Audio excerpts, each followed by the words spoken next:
The Honorable Justices of the Supreme Court of the State of Iowa. Hear ye, hear ye. The Honorable Supreme Court of the State of Iowa is now in session. Thank you. Please be seated. And good morning.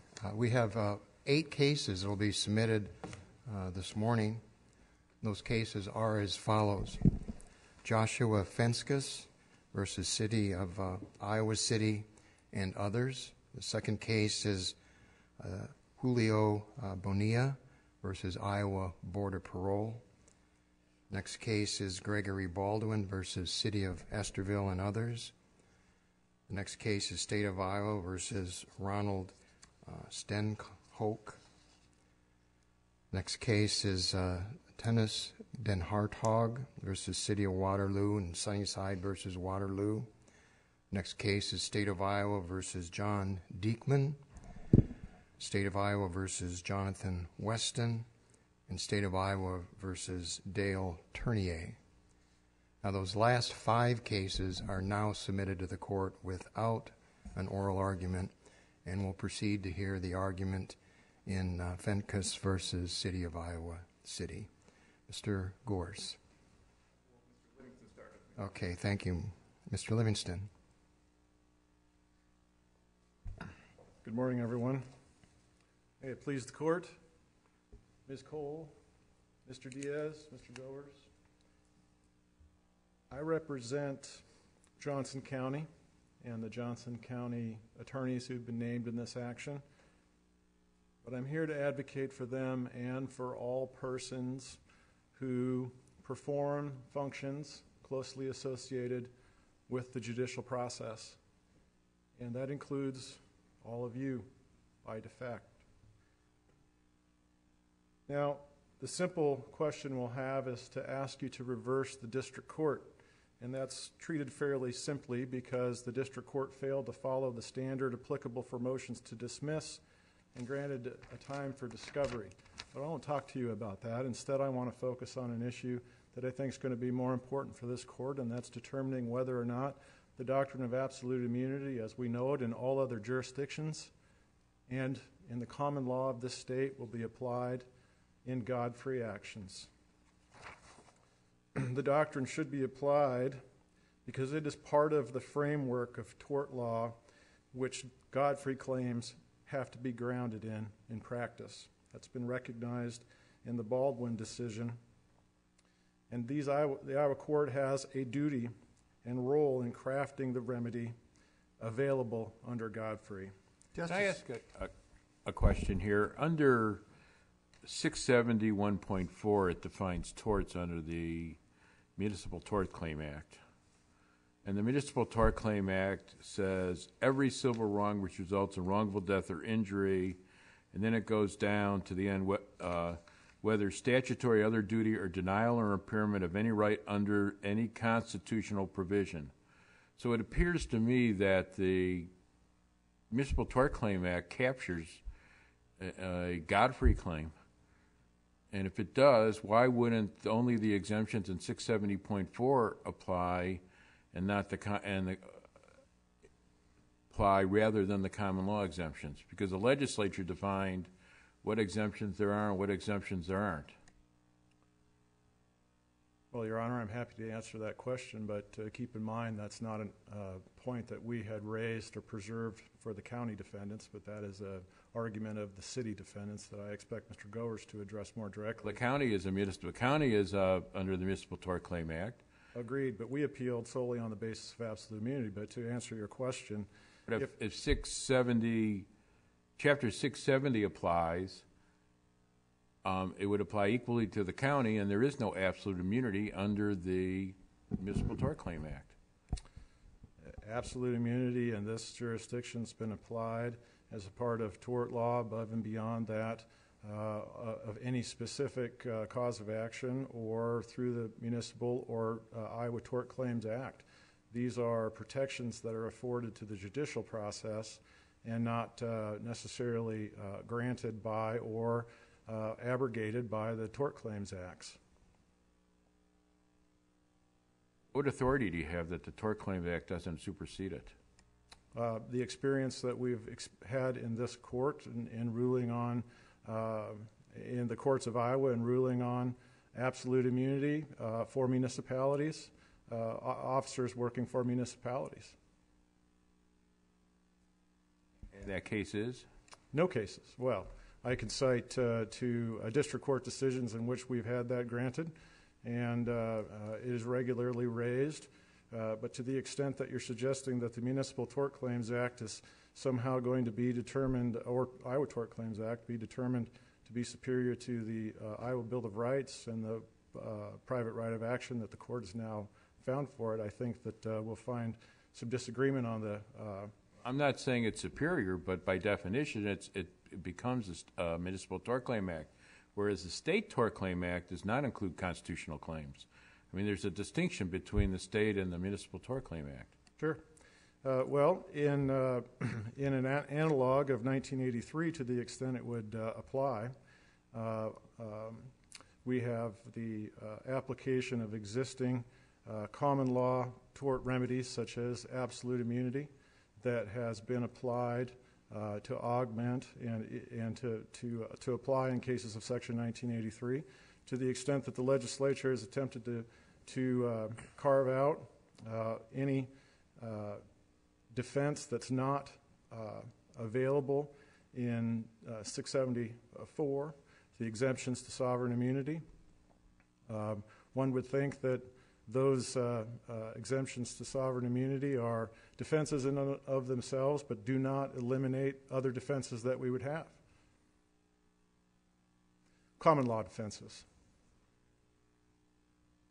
Nor does the Municipal Tort Claims Act require that there be causation or other forms of basic common law tort principles that we apply to all those cases. And so if the legislature has seen fit to encompass all of the rulemaking and procedure behind claims brought under that, it's certainly incomplete.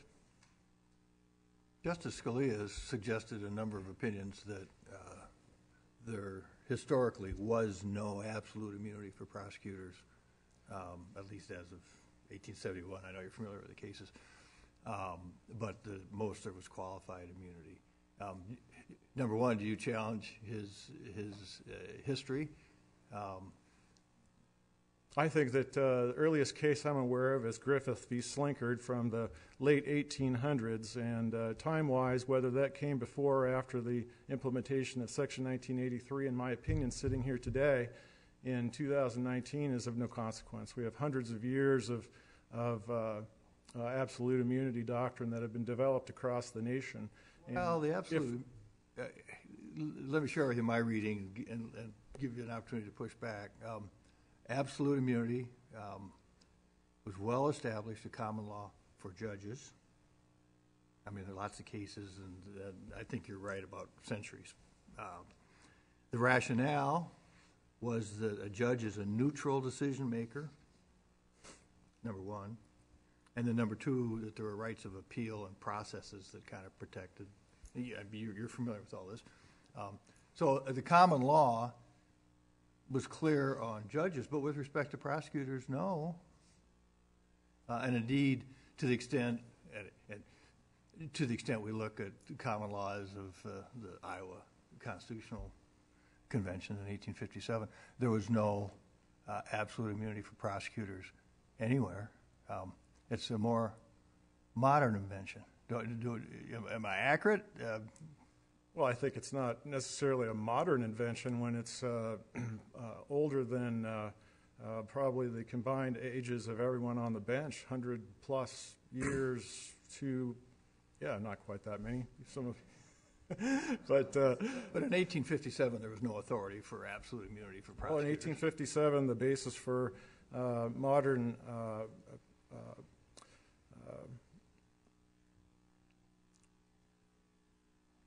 criminal justice system was completely different. In fact, we knew that there were a great many of times when only the rich could afford to have prosecutors carry their cases, and there wasn't such a thing as a public prosecutor. The times have changed, and with those changes, we've seen a development in the law. and to suggest that we now go back to first principles before 1983 and ask ourselves whether or not it was right in the first instance is a cat that's long ago left the bag. We are now living in an age when absolute immunity is a universal across the nation and applicable to those functions that are closely associated with the judicial process. In my time, I have to yield to the city. Mr. Livingston, thank you. May it please the court. Counsel Eric Goers on behalf of the City of Iowa City and Police Officer Andrew Rich. I need to ask the same question about the Municipal Tort Claim Act, because the Municipal Tort Claim Act does give a due care immunity, the same immunity we found in Baldwin, to any municipality. So why should we go beyond the due care immunity and go to absolute immunity when the Municipal Tort Claim Act only gives a due care immunity? Well, my answer will echo that of Mr. Livingston in twofold. One, that's not a question that was briefed certainly by the city or I think any of the parties herein. Two, I don't know that the limitations of 670 serve to exclude all other immunities and remedies available. Well, absolute immunity arises out of 1983 actions, if I recall correctly, and this is not a 1983 action. It's covered by the Tort Claim Act. It's a state constitutional claim, and state constitutional claims don't have the same immunities as 1983 because we held a due care immunity rather than the broader constitutional immunity. So why should we hold, when we have a Municipal Tort Claim Act setting a due care immunity for all actors, why should we go farther than that on a Godfrey type claim? Well, I think the answer is for all the public policy reasons that the case law bears out for why you would want to protect the judicial process.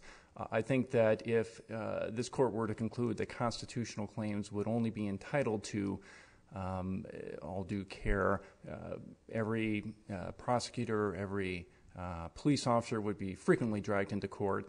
Frankly, perhaps every time there's a not guilty plea and there's a defendant who is angry about that result, I don't see any reason under that rationale that they wouldn't be hauled into court and have to defend themselves and be taken away from the duties that the taxpayers assign to them. Let me ask the question this way. I mean, there are a number of Iowa cases that recognize absolute immunity for the prosecutorial process. Am I correct? Yes. Were those cases, any of them, brought under the Municipal Tort Claims Act? I think many of them were. What cases were they? I would probably defer to Mr. Livingston's brief, where I know that he cited a good number of those cases. I guess I didn't read it to the detail to parse the question you're asking, and I apologize for that, but I'm confident it will be found there. Let me ask this question on absolute immunity. It strikes me is that of the cases I've looked at for prosecutors, the high watermark for absolute immunity, it seems to be witness testimony. It's in court, and they testify, and I found lots of cases that said that was subject to absolute immunity.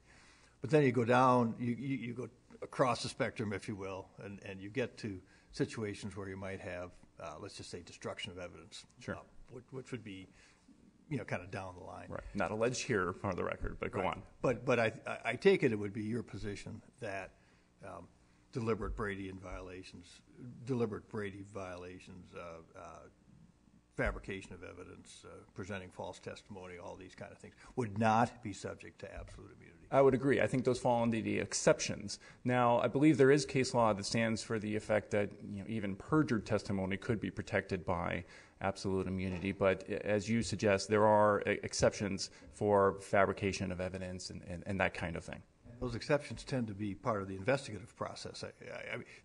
I also saw a dichotomy, and I'm struggling to understand the scope of what absolute immunity covers and doesn't cover. It seems to cover, in some cases at least, in-court activity. As I say, that's kind of the highest. But investigative activity of police officers is at least on shakier ground. I mean, what you put in that box of investigative activity, I'm not 100% sure. But are you following me? And do you? I think so. Got it right? My question is: are you addressing investigative activities before arrest? Assuming you're talking about police officers. I'd be both before and after, frankly. Well, okay. So here's the distinction I would draw. Before the charge has been filed, officers are entitled to qualified immunity with all due care, as held by this Baldwin court. However, after the charge has been filed, the officer loses all control over the case under Iowa Rule of Criminal Procedure 2.33 and Iowa Code Section 801.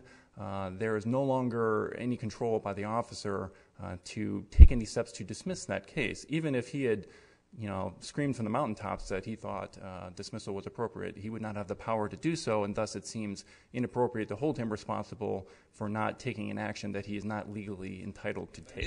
That sounds like kind of fleshing out the facts. Isn't it a little early to resolve all that on a motion to dismiss? I mean, maybe you can come up with affidavits and they won't be contravened, and you'd get out on summary judgment. Right, I understand, and it's a fair question. I think it depends on what's alleged in the petition. I think you really need to look at what's in the four corners of the document to make sure. And I understand that Iowa has notice pleading and so forth, but there is no allegation in the amended petition herein that there was an improper investigation. An improper investigation is not a tort that's recognized by this court anyway. I'm sorry, I see my time has expired. You may sum up. Okay, thank you. For all the reasons cited in our brief, the city and Officer Rich asked that this court dismiss the petition in its entirety. Thank you.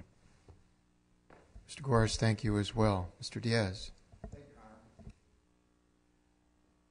May it please the court, along with Victoria Cole, I represent Joshua Venckus, and I'd like to approach this a little bit, somewhat what we've talked a little bit about with Justice Appel, and that is that I think we have to step back and say, what are we basing this on? And we're basing it on the Constitution. Article 12, Section 1 says that the Constitution of the state of Iowa is the supreme law of the state of Iowa. Help me out with this, Mr. Diaz. I mean, there's probably no one in the courtroom is going to disagree that what happened to your client is a bad deal, a bad thing. Tell me specifically what constitutional provision was violated and how it was violated, though. So I think I've indicated in my brief. I'll just take one. Oh, okay. So one in how it was violated. So he, well, I'll start with, think Section 1. I talk in terms of he's being subjected to the court's now jurisdiction. He's not allowed to leave the state of Iowa until such time as he either obtains consent or he's able to avoid the charge. So that's one. I don't know if that's specific to what you're interested in. And that violates which provision? I believe I indicated that it would be Article 1, Section 1. I believe that's how I did it in the brief. It's the right to the free... Inalienable Rights Clause. Yep, correct. Yep. And I want to go back to 1857 because that's what we're focusing on here. What we're trying to figure out is, under the Iowa Constitution, how are we going to interpret that and then consider absolute immunity? The Constitution doesn't talk about absolute immunity. As this court's already pointed out, there's no legislation that authorizes absolute immunity. And back in 1857, there was no common law immunity that provided for it. Justice, I want to go back to I'm going to pursue even further the constitutional violation. I mean, it seems to me, I mean, obviously, I take it the foundation of your claim has to be a constitutional violation. I mean, you have to point to a section of the Constitution and say, there it is. Correct. I mean, it could be, and you've identified Article 1, Section 1 in connection with the restraint that was put on your client. Any other provisions that were violated? I mean, I think it's fair to say if you don't have a constitutional provision that was violated, you don't have a constitutional tort. Right, and so he has a due process right and a right to a fair trial.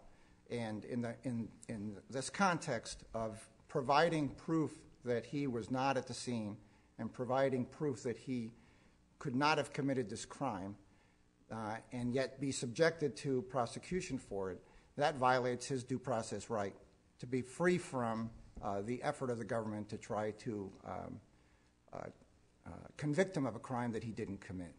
So again, so I think the starting point where we're at is there is no basis in 1857 when the Constitution was passed to expect that they believed that there would be absolute immunity available. What about the point of professional police forces? I mean, frankly, in 1857, things were different. We didn't have the kind of constabulary we have today. Much different historical context. Don't we have to adapt our doctrine to changing reality?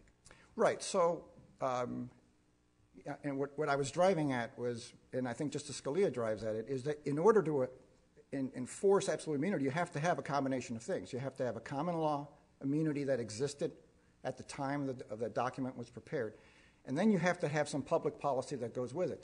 What we've become is we've become a public policy sort of assessment without recognizing that you don't have the underlying prerequisite, which is you don't have a common law immunity.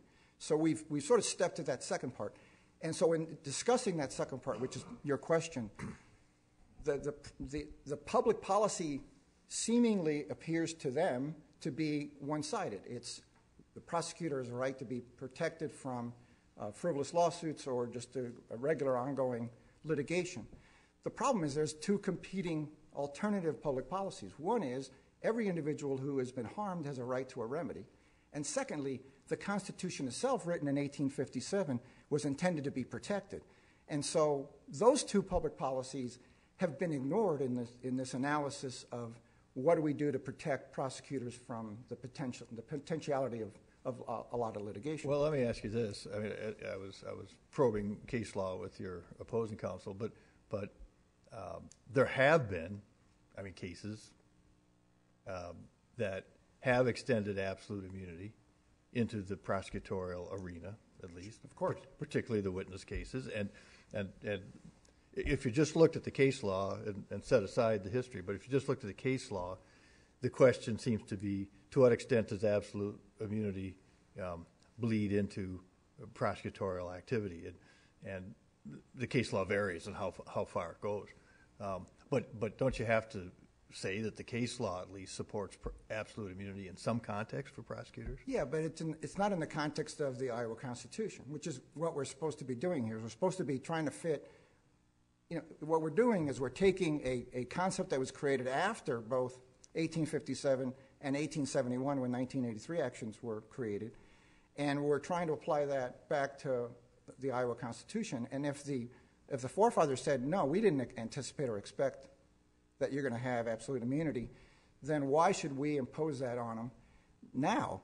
And I think the idea is what we're trying to do is trying to figure out what is it that under the Iowa Constitution you're allowed to do. And, giving them qualified immunity is not, is something, right? I mean, and here's the other thing that I struggle with. So how do you distinguish between the extension of a qualified immunity and an absolute immunity, right? I mean, you're not contesting that Baldwin and a qualified immunity was right? I mean, isn't that a call for us? It's a constitutional tort that this court's recognized, and ultimately whether or not we want to import the absolute immunity principles from other common law claims is just a judicial determination that we make based on present circumstances versus 1857. Well, I think under both, I think it's available here on both. In other words, if you're a believer in the original document sort of a theory, then you look back and you realize there's no support for the imposing absolute immunity. If you're let me ask you this: in 1857, was there a notion that there would even be such thing as a constitutional tort? So if we're recognizing something as a tort that the framers never contemplated, doesn't it also seem unfair to say they didn't contemplate the immunity to a tort they never even conceived of? Well, I think this court has already indicated that the constitutional tort was self-executing. And if it's self-executing, then under what circumstances would you want to limit that? Well, I think that's what the court ultimately is going to have to deal with. And so far the court has said, we're going to give qualified immunity to the police officers that are involved. And here's the issue that I was going to point out. Why are we treating prosecutors any differently than the police and the law enforcement investigators that bring the original charge?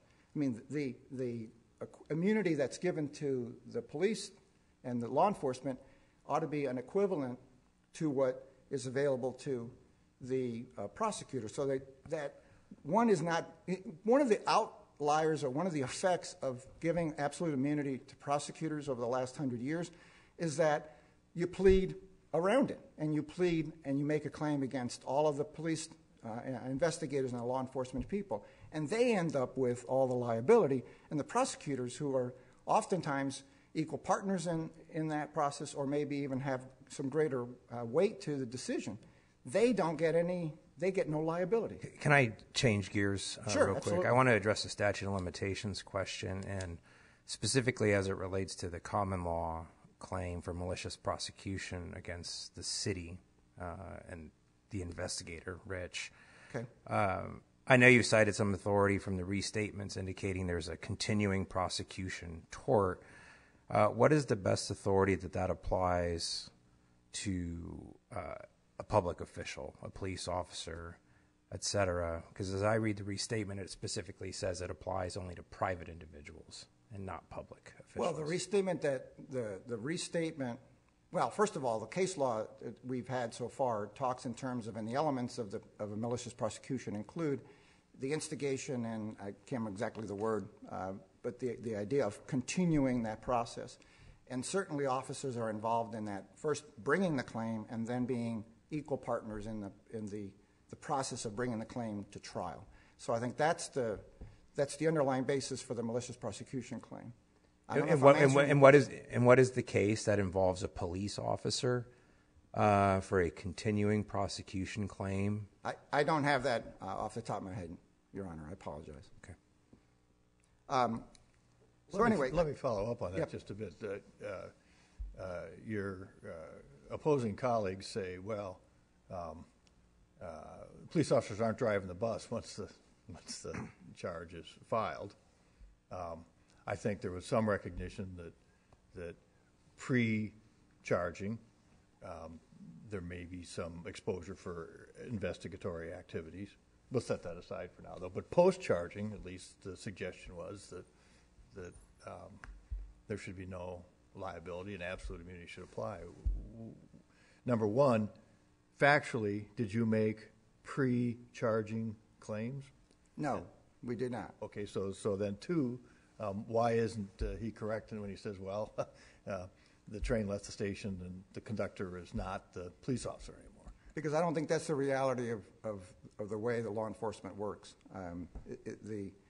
There's a combination. Once a charge occurs, there's always communication and dialogue. There are always emails. There are always conversations or phone calls about the next step. It could be a prosecutor, for example, calling up and saying, you know, it would be nice if we had this piece of evidence. Can you see if you can get me that piece of evidence? So I think there may have been a time when there was this sort of distinction, but I don't think that applies anymore. I think they work together jointly. Now, certainly, if we get into the case itself and we find that there's emails where Officer Richards or Investigator Richards saying, "Listen, we need to dump this case.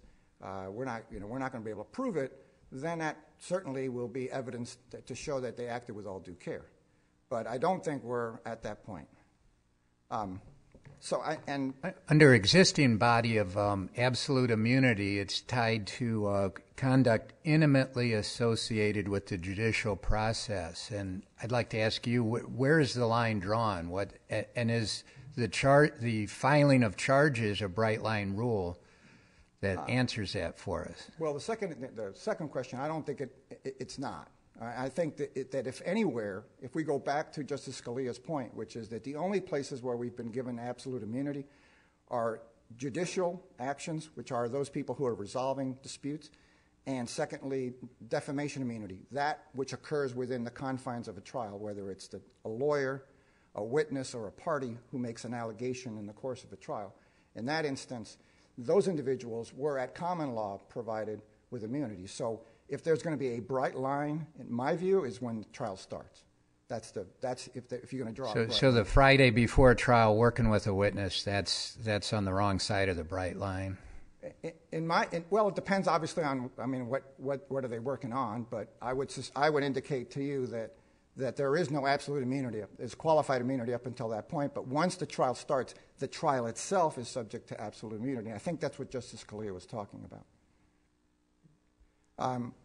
In the briefing, I think the other side suggests that there, if you look at that dozen or so jurisdictions that have also recognized constitutional torts, all of them, as far as we can tell, recognize absolute prosecutorial immunity.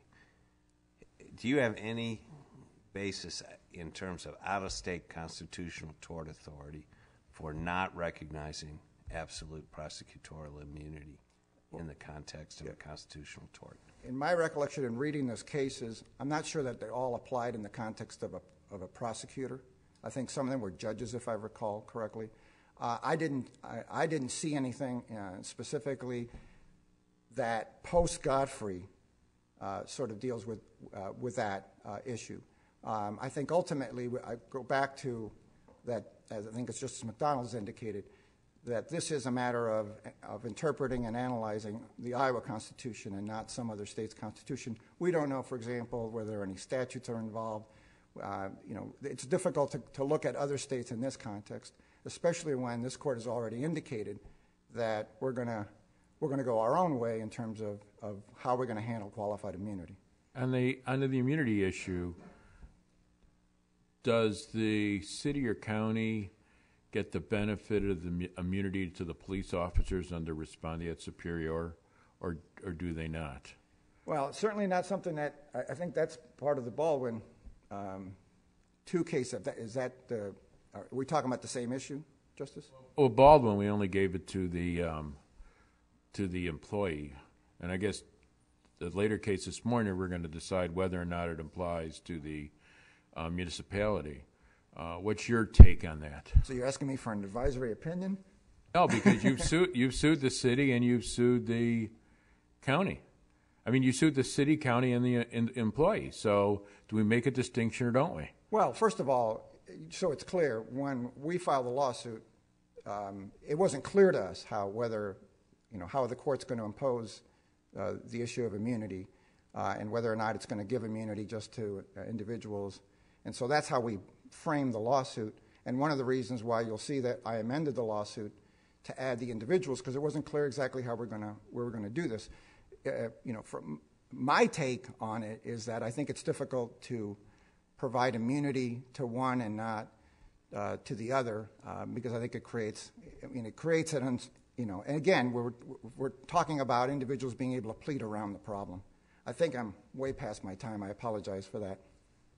Thank you. Mr. Diaz, thank you as well. Mr. Livingston. Thank you, Your Honor.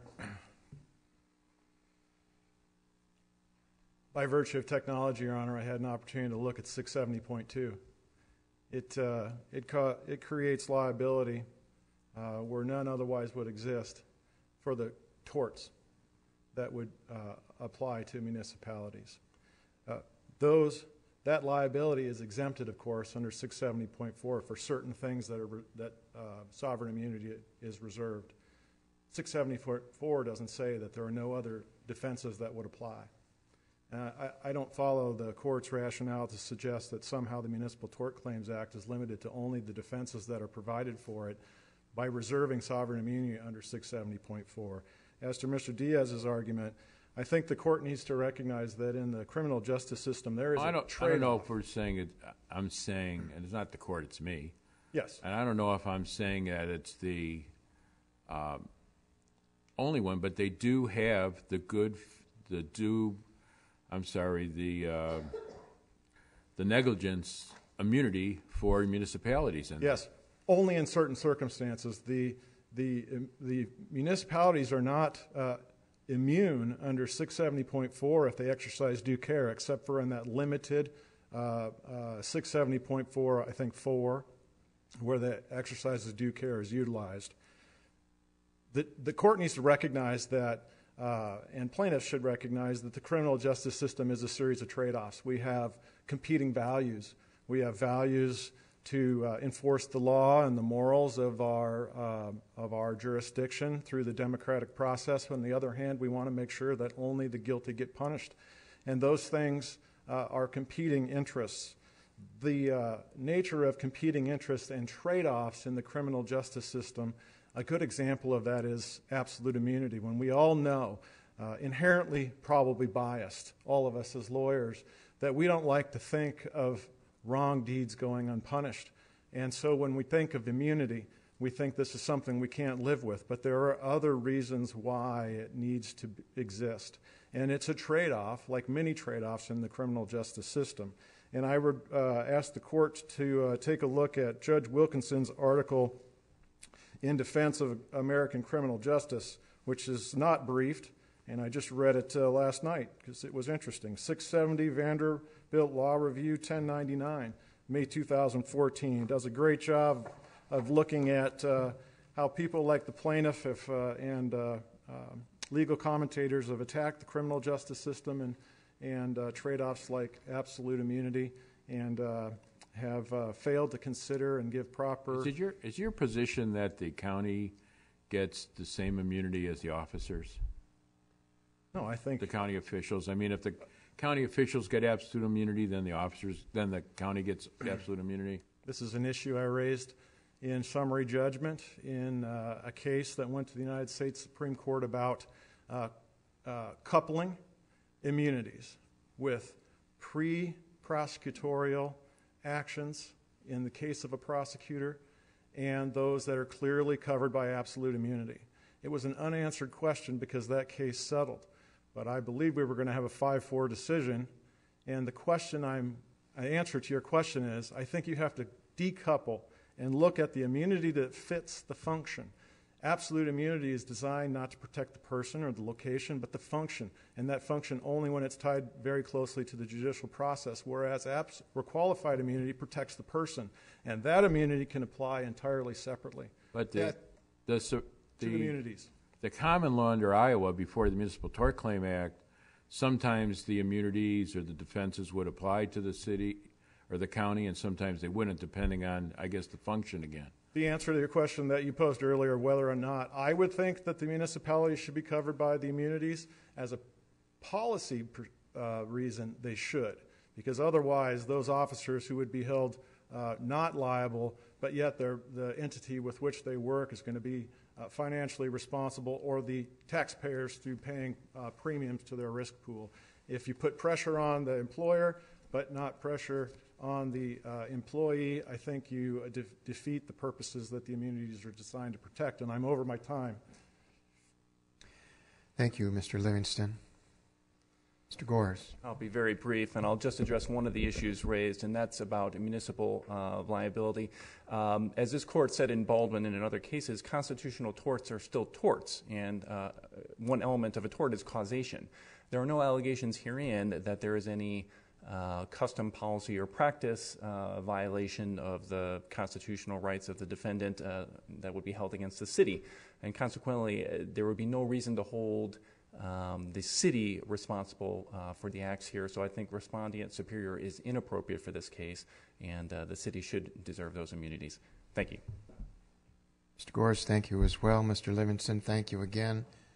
Mr. Diaz, thank you. The case of Venckus versus Iowa City is now then submitted, and we'll next hear the arguments in Bonilla.